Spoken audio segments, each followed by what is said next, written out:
This is Doina Huso, Digital Communications and Marketing at WorldFish.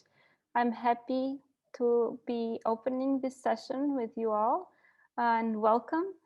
With me today is Celeste Dizon from CIMIT in Mexico. Hi, Sal.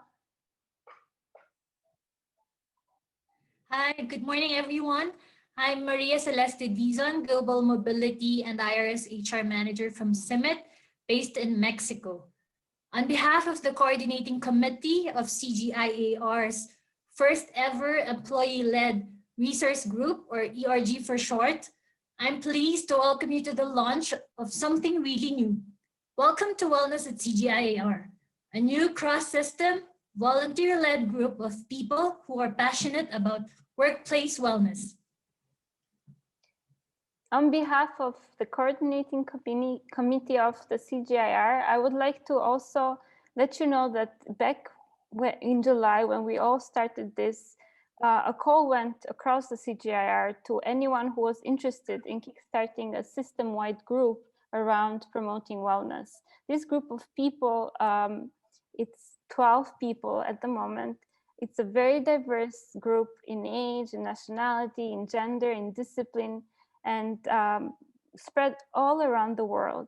And together, with the help of the GDIR function, we would like to discuss the topic of wellness and think about what we as volunteers could do to help to promote wellness in the CGIAR. Over to you, Sal. Now, after many meetings and brainstormings, after much research and discussions, and over 4 months later, here we are, ready to launch Wellness at CGIAR. We have chosen to launch our ERG in October in honor of the World Mental Health Day, which was last Saturday, October 10th. Our launch event today will allow us to share information with you about our ERG and how you can join, as well as having our first micro event that will provide you with some tools to practice mindfulness and self-care. Duina? Thank you. This event is the first of many, we hope, and we are full of surprises today. We will have an interactive session, and before we start, I would like all of you to keep in mind a few instructions, some housekeeping rules. All attendees are muted by default, and if you want, simultaneous interpretation is available for you in Spanish. We have a Mentimeter poll happening at the moment, and you can access that by scanning the QR code in this slide. And also I will share with you other instructions in the chat box to join the Mentimeter poll.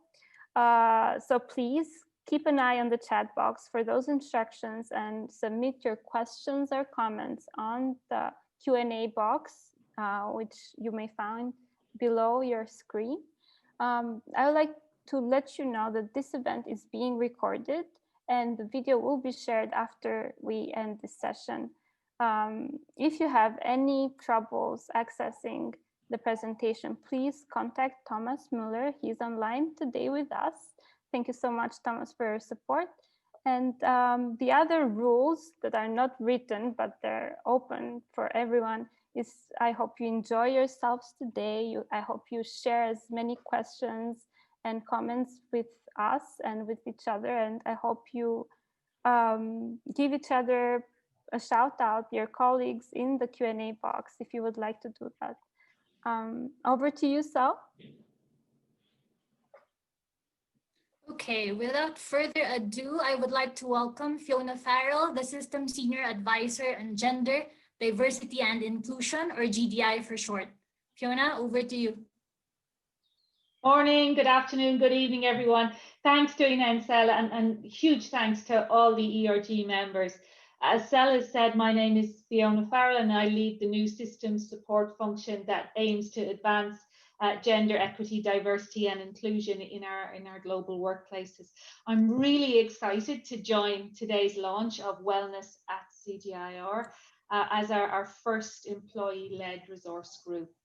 It's the culmination of many months of hard work from 12 dedicated volunteers, as our colleagues have said.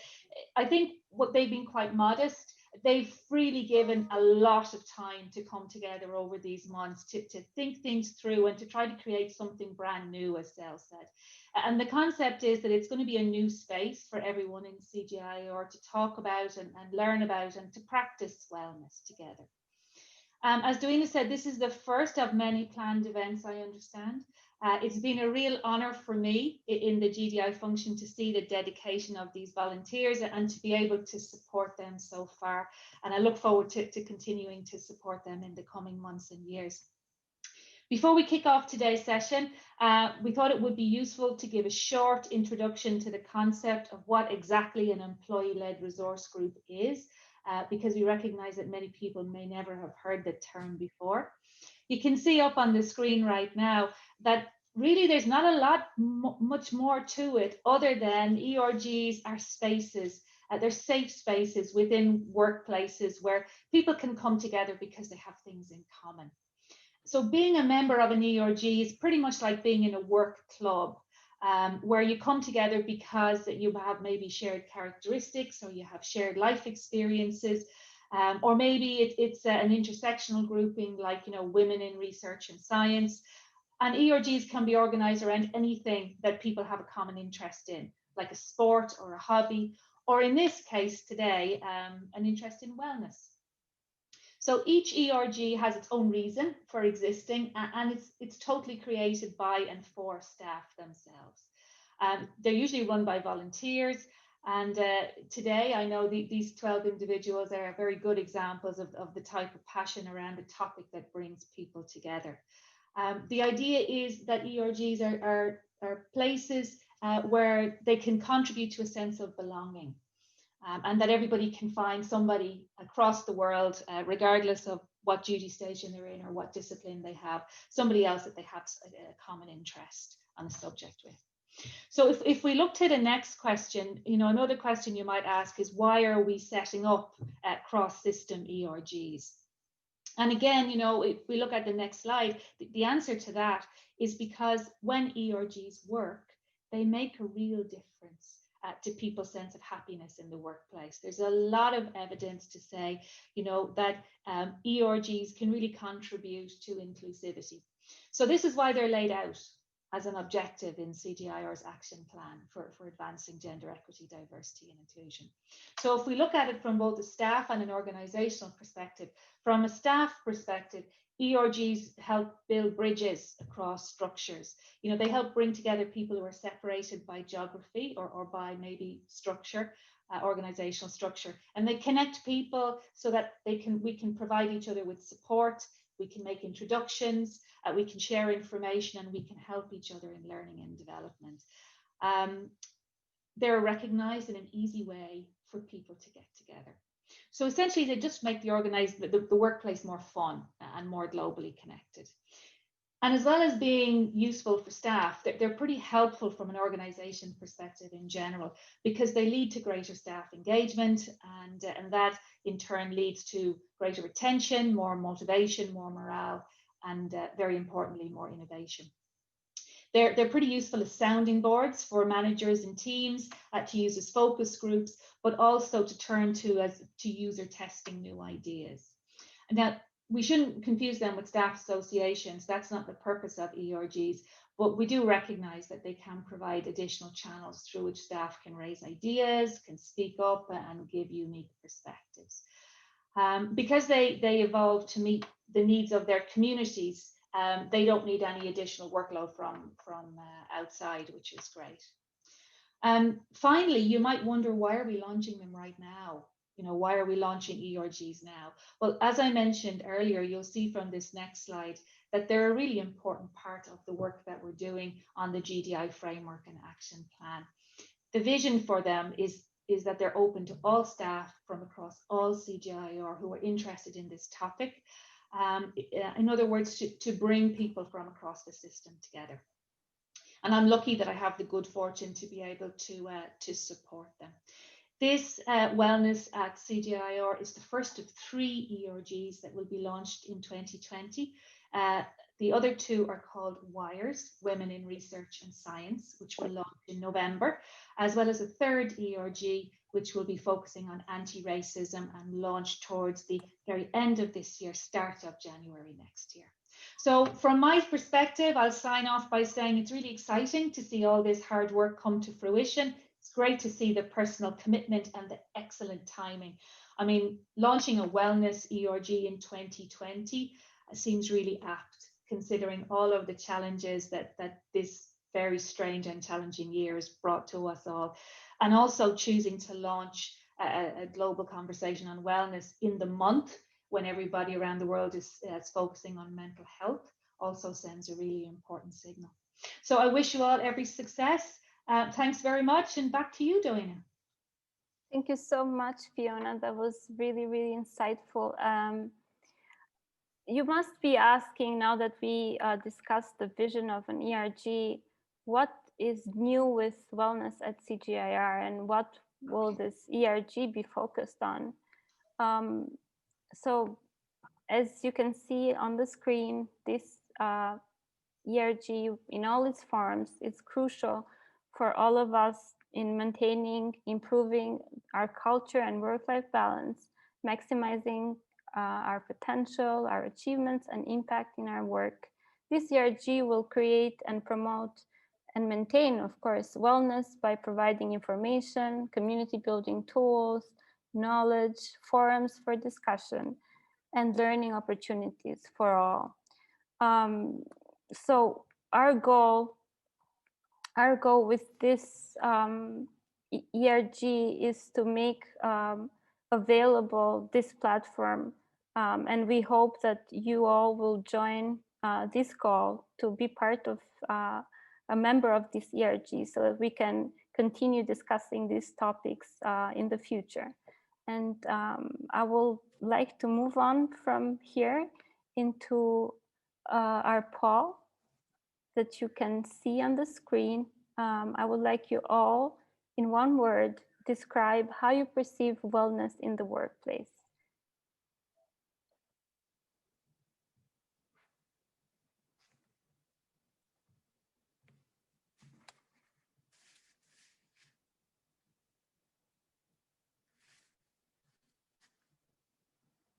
We will give a few more seconds to this poll. I can see really nice keywords coming up: trust, balance, justice, support. Really interesting to see all these words. Honesty and humor, that's nice. Freedom of expression and peace. Time management. Equity. Really, really important things that we have to keep in mind, and we will be discussing throughout this event. So over to you, Sal. Thank you, Doina. We keep mentioning the coordinating committee of this ERG. Who are these people? The coordinating committee for this ERG is actually comprised of 11 colleagues from across the system. Unfortunately, they will not be able to join us due to the difference in the time zones. So I will just mention their names. We have, apart from Doina and myself, we have Candice Pereira, Administrative Officer from IMI, Hamish Dunsford, Program Manager of the Global Wheat Program and member of the Staff Committee at Summit, Lina Tripathi, Plant Biotechnologist at IITA, Maimuna Endur, HR Consultant, Recruitment and Complementary Staff at Icarda, Nohun Belko, Plant Phenotyping, Postdoctoral Fellow at Africa Rice, Oluchi Ezeka Naga, Program Analyst at CGIAR System Office, Samson Adeleke, Head of IITA Clinic, Shashwat Dangana, Research Officer at IMI. Doina, over to you. Thank you so much, Sal. In coming together to build this ERG, we have had to ask ourselves, why did we do this? At a time when we are all so busy with so many competing demands on our time, why would we volunteer to focus on wellness? And I think from my perspective, I think that's really important, because what we want to achieve with this ERG is to have this group so we can discuss further this topic together. So I gave you my perspective as an ERG member, but I would like to also know from Sal, what can someone joining the ERG can expect from this group? All right. If you join us, first, you will be part of a group that aims to create more inclusivity, not only within your respective centers, but across the CGIAR. Second, you will be able to use your network to share information about wellness to a wider audience in the hope of creating more motivated CGIAR employees, especially during this time. And lastly, it will give you an added sense of pride that not only are you contributing to your centers and the CGIAR's mission, but that you are also helping individuals have access to information on wellness that could potentially impact their lives as members of families and communities. Tuwina? Thank you so much. At this point, we would like to welcome our next speaker. He's Elvin Granger Jones, a member of our new EMT and the Managing Director for Institutional Strategy and Systems. Elvin, I'm guessing many of our colleagues have two questions. How does leadership feel about ERGs and the topic of wellness in general? And how do you personally feel about this topic? Thanks, Doina, and thanks to you and Celeste and other members of the group for organising this. It's great to see this conversation happening. By the way, it's a really good group looking at the diversity of your members, which to me is the best of CGIAR, this kind of range of views and backgrounds. So I'll talk about two things. I mean, my sense of why we need to talk about wellness, and maybe a few words on why I have an ERG focusing on this, and take this as my view, but I know it's that of the EMT as well, the executive management team. I think we share a common view about the importance of really moving forward on the GDI. The Gender Diversity Inclusion Strategy, which actually a number of us in the EMT have been involved in, including Claudia, who was very much sponsoring this in her previous role and in the current role. So why do we need to talk about wellness? Fiona covered a bit of that actually, so I'll try not to repeat. I kind of see three reasons. The first is just on the day-to-day, in normal times, we should be talking about this. Just in terms of normal life, the kind of issues that people typically experience at work from time to time or often, the kind of issues they experience in their personal lives, the impact that has on both, means that it's important to talk about mental health, and it's important to recognize stress when it happens, and it's important to focus on ourselves so that we remain content, and when we're content, we're more productive in our personal and professional life. So just the kind of shocks and challenges of just normal everyday life mean we need to talk about this. But hey, we're in a special year where this really difficult thing of COVID is with us, which is creating all kinds of really terrible problems around mental health. The kind of statistics you're seeing are quite shocking in terms of kind of rates of depression and mental illness. So we just need to talk about it now, especially. And unfortunately, I think this is going to go on for a bit of time yet. So this is really important that we have these conversations now, especially.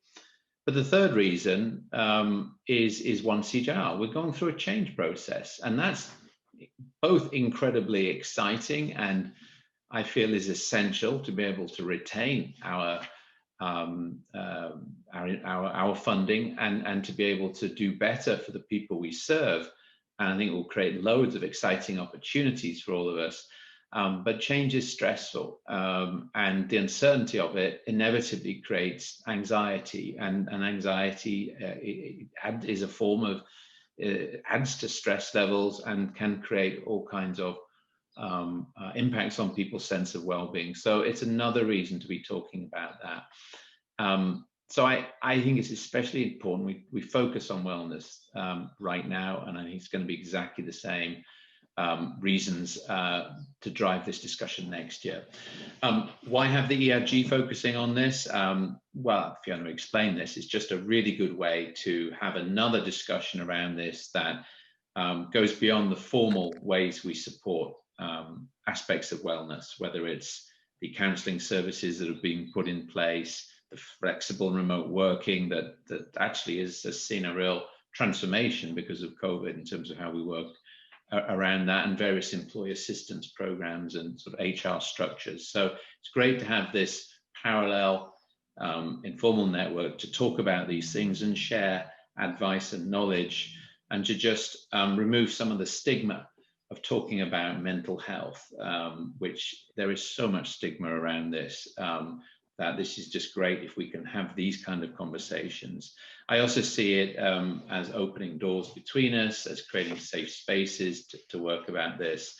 But the last thing I'd say is, I see having these kind of conversations as part of a broader effort we want to make in creating, in making one CGIAR, or whatever we call ourselves when we go through a branding exercise next year to coincide with launch of one CGIAR, very much a place that we'll continue to be and are even more proud to work at, and that attracts and retains the best people. And part of that is just being a place that's progressive in its thinking and its culture in terms of working here. And that includes the ability to have these conversations, but it's also about the profile of the people we want to attract to CGIAR, the diversity of it, the sense of a shift in our corporate culture to one that is perceived as even or more dynamic, more progressive,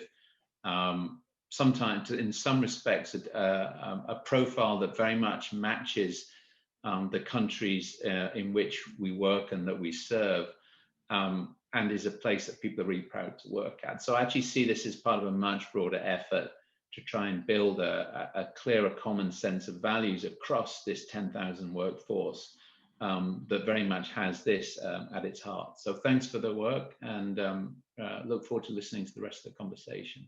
Back to you, Doina. Thank you so much, Elvin. And I will move this discussion forward with another poll. Thomas, if you can help me show the next poll, please.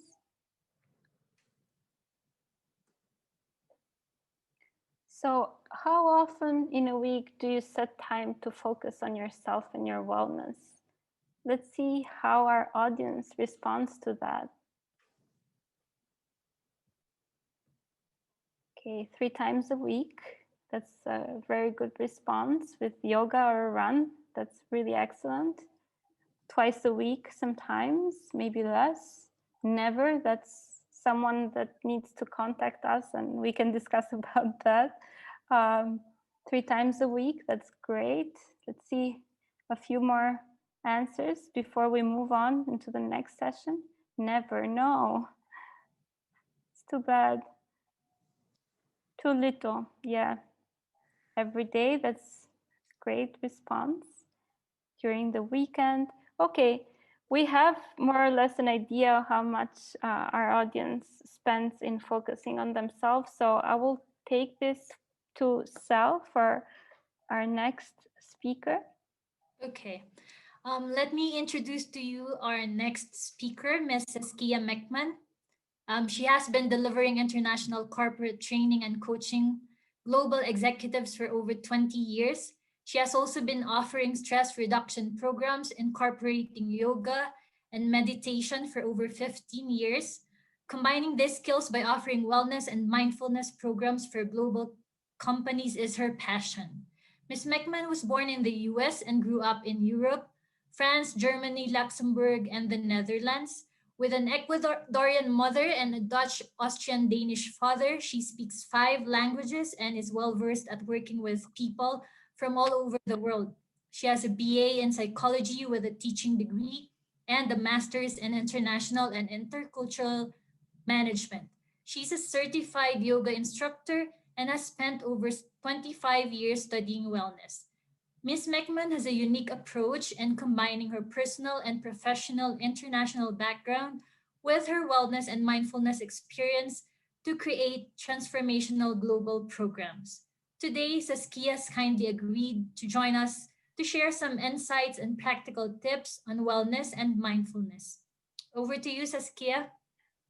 Thank you so much, Sel. What an honor to be here today with all of you. It's so great to be part of this in a small way. I want to briefly share with you my story of how I got to be here today. So for the first part of my career, I led two lives. I worked in the corporate world as an intercultural trainer, coach, and consultant, and was with global leaders from around the world. And at the very same time, I was also teaching yoga and meditation and leading retreats. And I made sure that these two worlds would not collide. Somehow I had made a story in my mind that they would not understand each other. Then at 40, I had a life-changing event and I became a mom for the very first time. I gave birth to our daughter. And along with this gift of life, I experienced severe postpartum anxiety, which led to severe postpartum depression. Now, this was a completely new experience for me. I had never before experienced any kind of mental health issues. It was a very dark time. It was a very scary time, but yet one I was really grateful that I was able to find support for. So it took patience and courage to find professional help to get me through this, but I was able to get through it and become stronger because of it. So when I returned to work after this, something was very clear to me. My time became even more precious as every moment away at work was time away from my child. So I was ready to start integrating these two careers that I had been keeping separate for so long. I started incorporating mindfulness practices into my corporate work and was astounded by the feedback and the interest. Participants seemed more fascinated by the 5 minutes of visualization or body scan that we started with than the 4-hour training topic. So I knew I was onto something. I sensed there was hunger for more. I started getting brave and incorporating more and more tools from my box. Eventually, I started offering mindfulness programs and am thrilled here today to be talking about wellness in the workplace and sharing some few mindfulness tools with you. We'll move on to the next slide, and we're going to take a moment and look at this word that's bringing us all here together today. This word is wellness. So there's 7 dimensions of wellness, which were originally developed by Dr. Bill Hedler. He was the co-founder of the National Wellness Institute in the US. I'm going to read them to you. Physical, emotional, spiritual, mental, occupational, social, and environmental. So there's a huge correlation between all 7 of these dimensions of wellness and how one affects the other. Now, in recognition of Mental Health Awareness Month that we're here today, we're going to be highlighting in particular mental health. So a definition of mental health is our state of emotional well-being. We're going to take a further look at what this all means. Next slide, please. Thank you. So according to the World Health Organization, health was defined back in 1948 as a state of complete physical, mental, and social well-being, not merely the absence of disease or infirmity. Now, this was established over 70 years ago and was monumental back then because it included various forms of wellness, not just physical.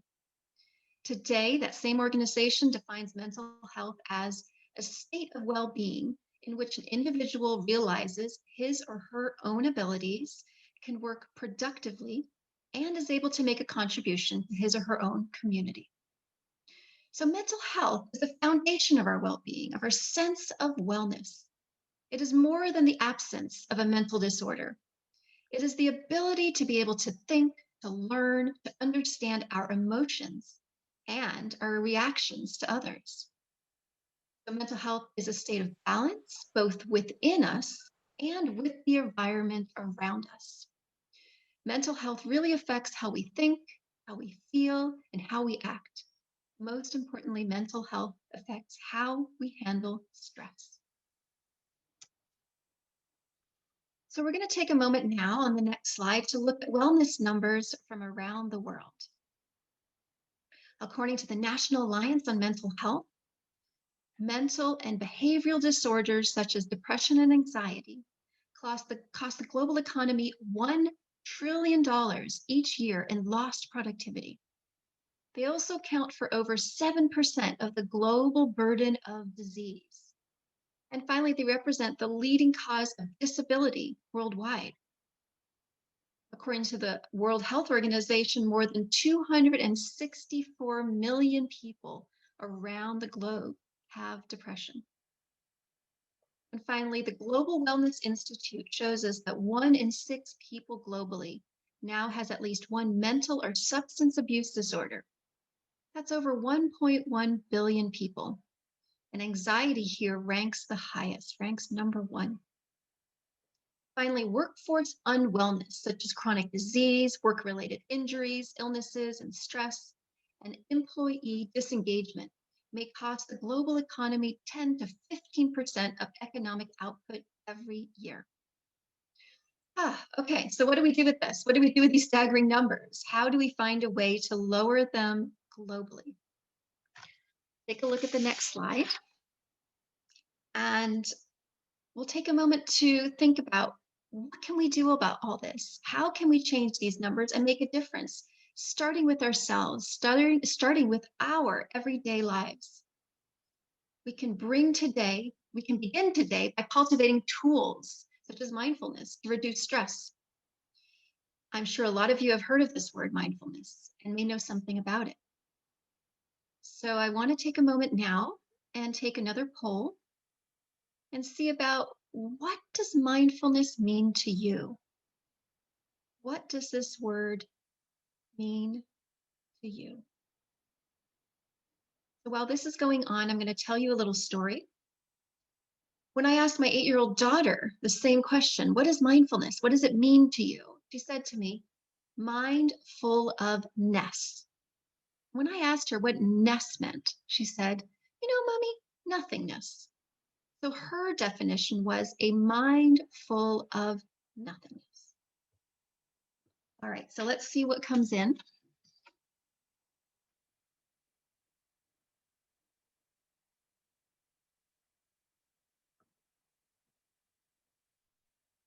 Great. Awareness, being conscious of what motivates you and what our feelings are, auto-control, balance, being in the now, not stressing about the past and the future.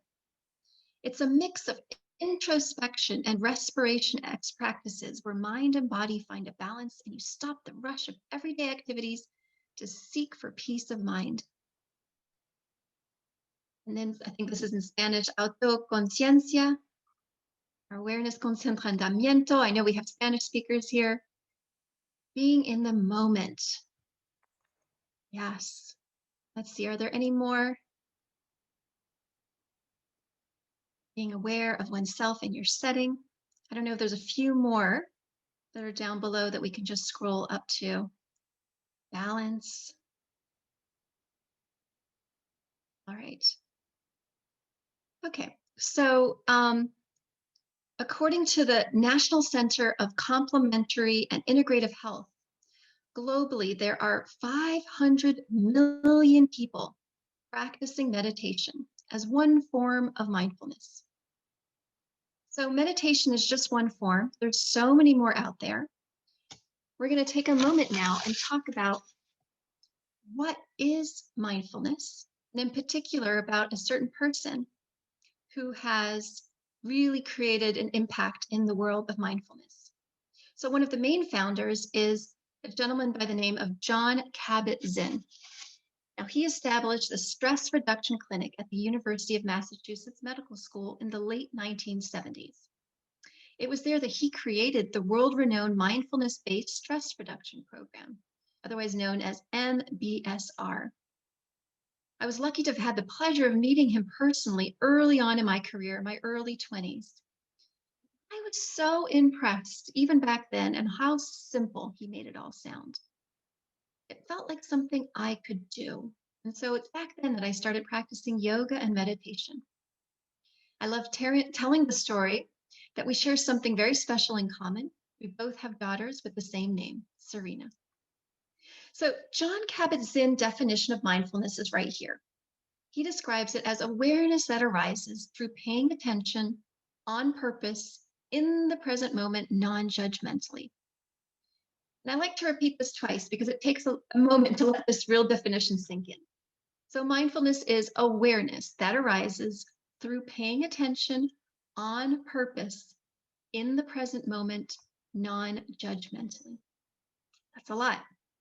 So his research showed that mindfulness reduced stress and anxiety, improved focus and memory, and promoted resilience and patience. Now, who doesn't want that, right? So while mindfulness is, the origins of mindfulness are definitely based in the ancient practices of meditation, we can practice mindfulness in our everyday lives, doing everyday things. Take cooking, for example. We all need to feed our families on a daily basis. How can we do this more mindfully? So when cooking a meal, notice the sounds of the food as you're frying it in your pan. Notice the smells of the spices and all the other things that you're putting together, you're cutting up. There's different sights, there's different colors as the food changes when it gets mixed together, when it's cooking.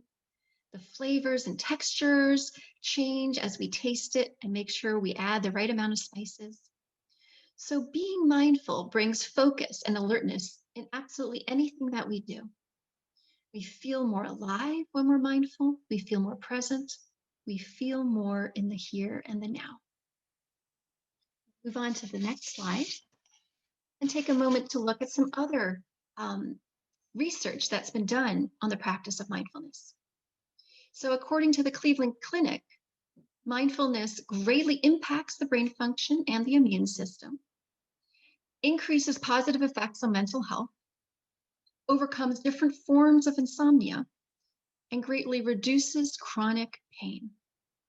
Another study that was conducted and published in the Journal of Management called Complementary Mindfulness at Work showed that mindfulness increased positive interpersonal behavior, provided greater empathy and compassion, positively impacted human functioning, and helped improve the quality of one's attention.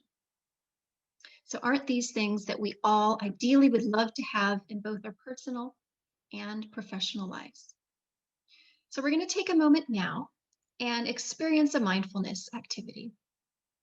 We're going to find a grounding activity here together that we can all do wherever you are in the world. So I'm going to ask you to remove any distractions that you may have from around you.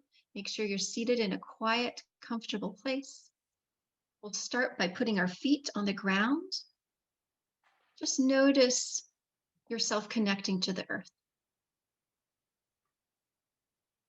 Take a moment. You can place your hands on your lap. And feel free to close your eyes or lower your gaze. Take a moment to go inward.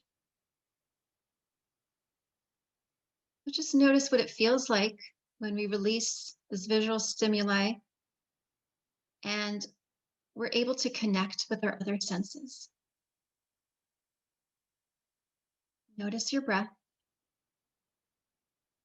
and notice your feet below you. Take a moment and now bring your attention to your ankles,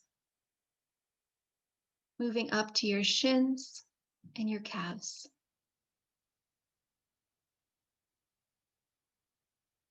Notice your knees, the front of your knees, the back of your knees, the sides of your knees. And then bring your attention up towards your legs, your upper legs. Notice yourself fully seated comfortably. A lot of weight placed on your seat.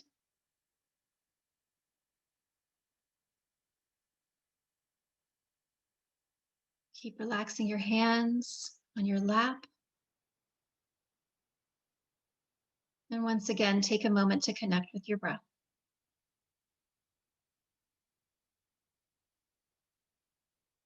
Bring your attention now to your back, your lower back, your mid back, and your upper back.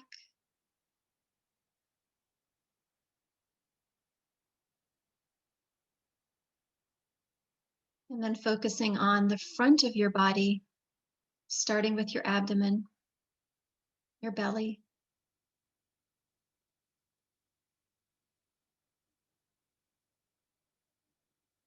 And take a moment to place our hands on our belly and see if we can breathe into our hands, lowering our breath all the way down.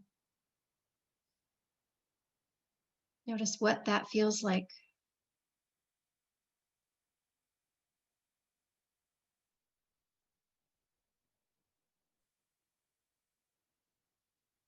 After a few rounds, you can release your hands and bring your attention now into your ribs as we move up to your heart space and into your chest.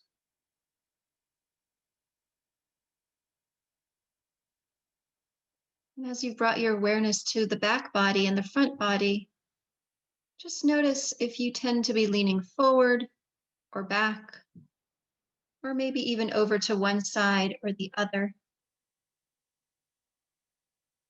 And as you gently shift your weight around, just notice if you can find your center, feeling grounded.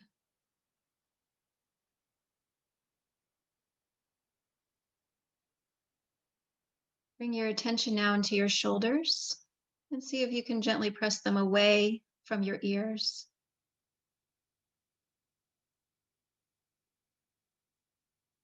Shifting your focus now into your upper arms, down to your elbows, and your forearms and wrists. Notice how your hands feel, the palms of your hands and your fingertips. Can you relax them even more?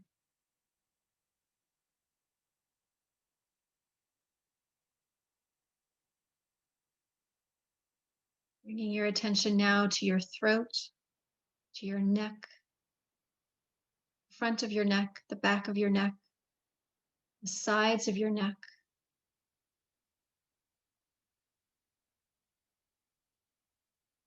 And then moving up to your face, to your skull.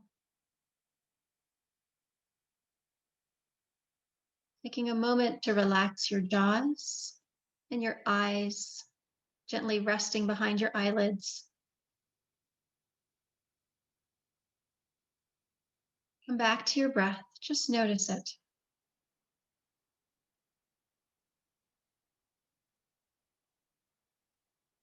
Bringing your attention now to the top of your head, the crown of your head, and noticing it stacked over your shoulders over your hips.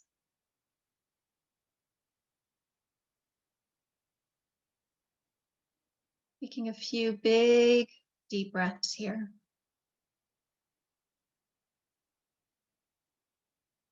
Still feeling your feet connected to the ground. The palms of your hands relaxing on your lap. The crown of your head, the top of your head lifting you up. Just notice how you feel physically, mentally, emotionally. How is your sense of well-being right now in this moment?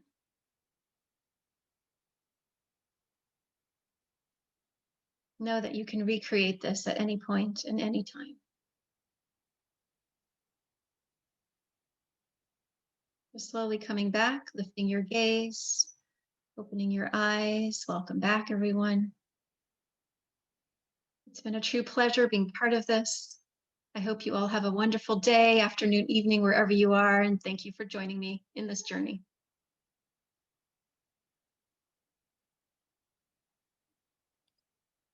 Thank you so much, Saskia. This was a wonderful trip inwards, and we really appreciate what you shared now with us, and what your points, the points that you made earlier about being more compassionate and taking care of ourselves, especially during these challenging times. But this event would not be complete without us sharing few resources on where we can go to find help, or where we can turn in case we experience some bad feelings or anxiety, or we have difficult times coping with stress. So we have someone in here in this panel of discussion. His name is Alonso Balon. Hi, Alonso, can you hear me? Yes, hello, Doina. Hi. Can you hear me well? Yes, Alonso is part of the ERG. He's HR business partner at the SIP Center in Peru, and he's also a certified psychologist. So thank you so much for joining us today, Alonso. I'll let you take over. Okay, great. Thank you, Doina and Celeste, and to the other ERG members for the invitation. So if we can go to the next slide. Great. So we know that there is often a stigma around admitting that we need help. But we also know that we all need help from time to time. And 2020 has been a challenging year for many people around the world. So first, we need to recognize our own emotions. So if we are feeling a little blue or without emotional strength, or we are living with constant fear as we were facing a big challenge every day, or it is difficult to open the door to go out, or we are feeling confused or mentally tired and just cannot focus, where can we go, or who can we confidentially talk to? Before we go to the next slide, I just want to mention that to express emotions is really important. It is incredibly helpful for our mental health. It lightens our burden, and it helps us to recognize what we are feeling. But often, for many reasons, we are shy to do this. Sometimes we need a private, confidential place to share our fears and talk through our problems. Next, please. Okay, so where can we go? The Gender, Diversity and Inclusion Function funds access for all CGIAR staff across the world to external confidential counseling through an organization called the Rom Institute. The Rom Institute is a highly experienced organization used by several UN agencies for their counseling services. Sessions might take between 30 to 60 minutes, and a staff member can access a total of 120 minutes. Counseling is available in English, Spanish, French, Italian, German, Dutch, and Arabic. So no excuses. No one, not your manager or your HR team, will ever know that you access the counseling, and it is for free. To get a private, confidential appointment, you can write to the email you see in front of your screen, or just go to the website to find out more about them. Likewise, your medical insurance might include coverage for psychological counseling. You can ask your HR team or check out the insurance webpage to find out more details. If it does, do not miss the opportunity to use it. And of course, you can also talk to your HR colleagues or managers if you feel confident and comfortable enough around them. If not, you can always talk to a member of your family, to your closer friends, or a member of your community. Break the barriers to openly talk about your emotions. Next, please. Okay, great. So if you happen to be an HR professional or manager and you are approached by someone inside your organization or team, I'm going to give you a few tips. The first one is listen actively. Focus your attention on the person in front of you. Put away your phone and close your laptop and just listen. The second is do not judge. Each person reacts differently to the same situation. The way you cope with something doesn't mean that the others need to cope the same way. The third one is try not to give any advice if you see that a person is going through something important and it is out of your knowledge. Validate his or her emotions and encourage him or her to seek professional help. Also, you can help him or her to find a professional in mental health problems. And of course, it is important to keep the confidentiality. It is important in such cases to retain the trust that has been placed in you. And also in the GTI Knowledge Hub, you can find helpful signal resources on the best practices on managing health and wellness during COVID-19. If we go to the next slide. Okay, and as you might know, fake news contributes to anxiety. That is why it is important to read formal and proven sources. So you can read information about mental health in the World Health Organization, United Nations, the World Bank, or the National Institute of Mental Health.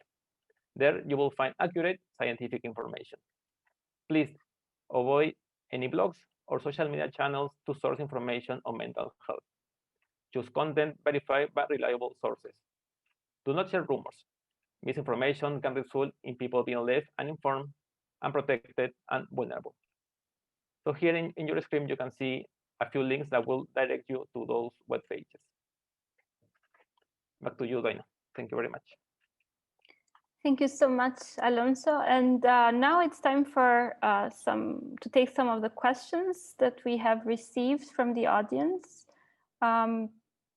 We have an audience for Elvin on how he balances work life and how he manages his wellness.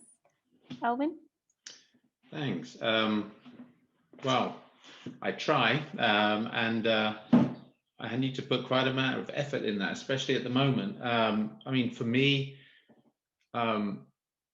it's really about managing the right levels of stress. Too little, and I actually get bored, and that's not great either. Too much, and I get too stressed, and that's not healthy, and I get anxious.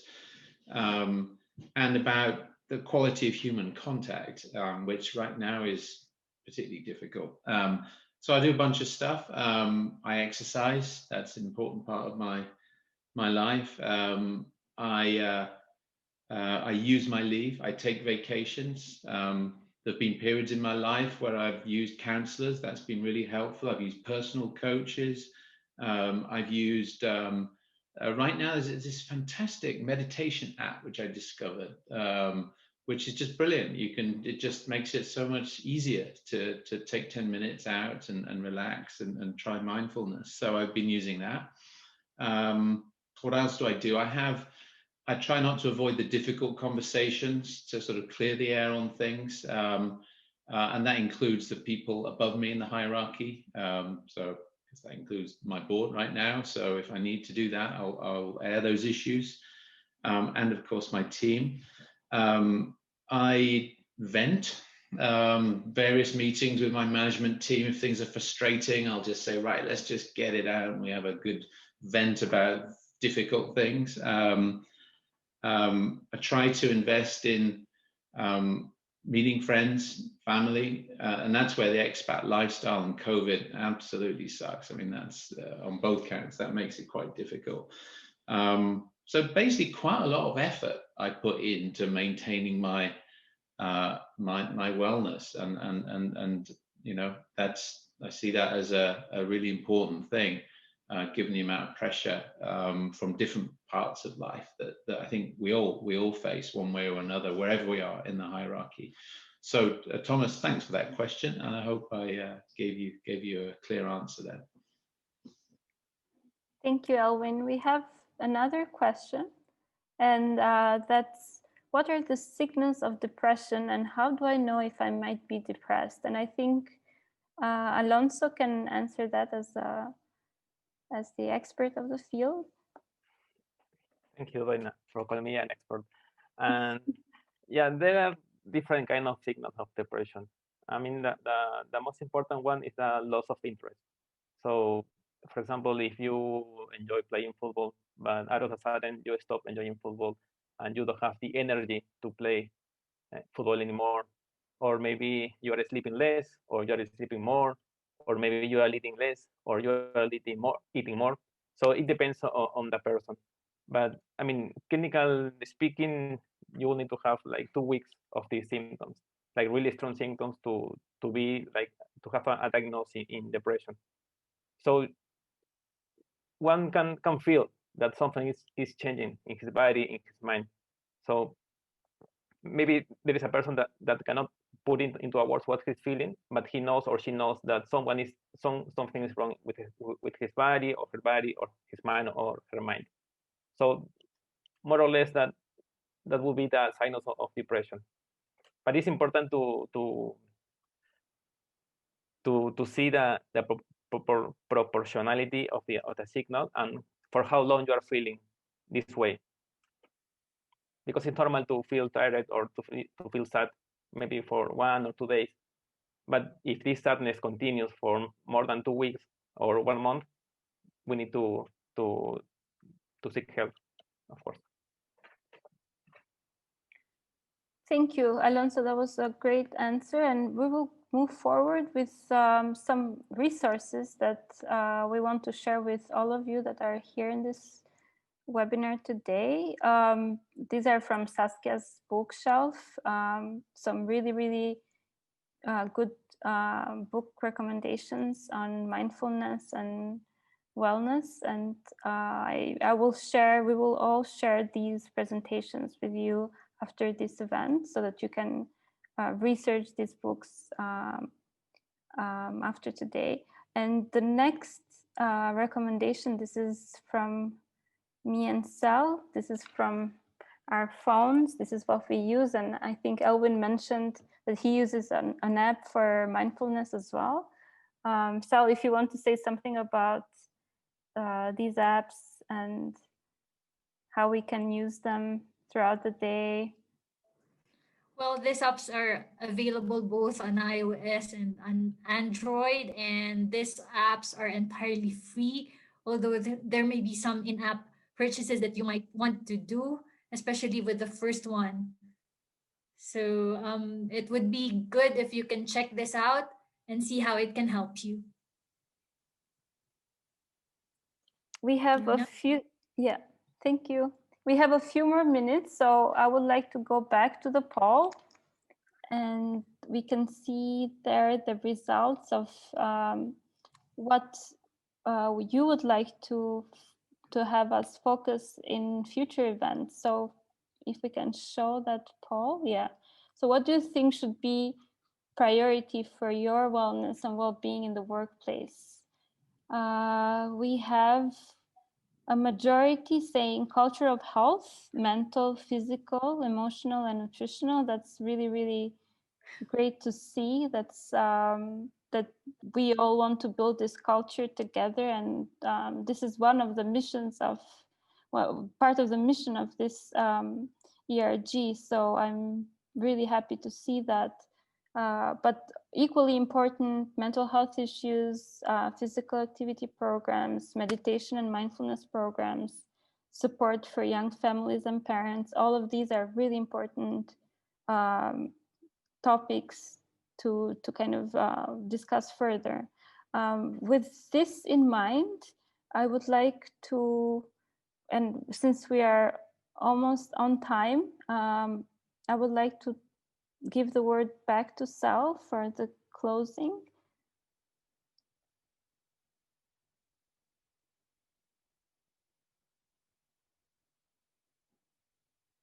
Sorry, I was speaking on mute. This is our new normal.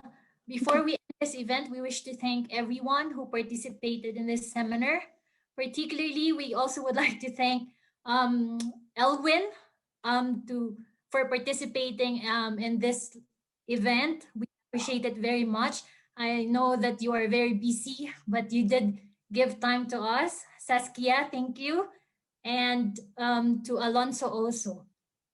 We hope that you have learned a thing or two from our speakers that you may apply to your everyday lives at CG and as a member of your family.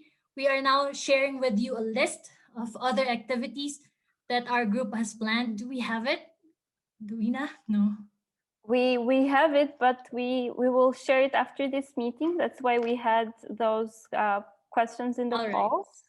Okay, so that's the list, and we will continue sharing some more details around those activities in the future. But please, before you leave, I know that you're still there. I can see participants being still in the meeting. Contact us on our email, ergwellness@cgir.org. We are here to listen to whatever you have to share. If you have any talents, if you have something that might be useful to this group, please come forward, share that with us. We will welcome you with open arms and ears, and you know, the community that we're trying to kind of build.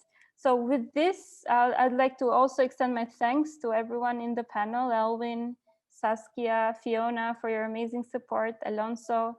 And I guess we are closing the meeting today. Thank you so much, and see you next time. Bye-bye. Thank you very much, Doina. Bye. Thanks very much. Bye-bye. Thank you. Thanks. Bye.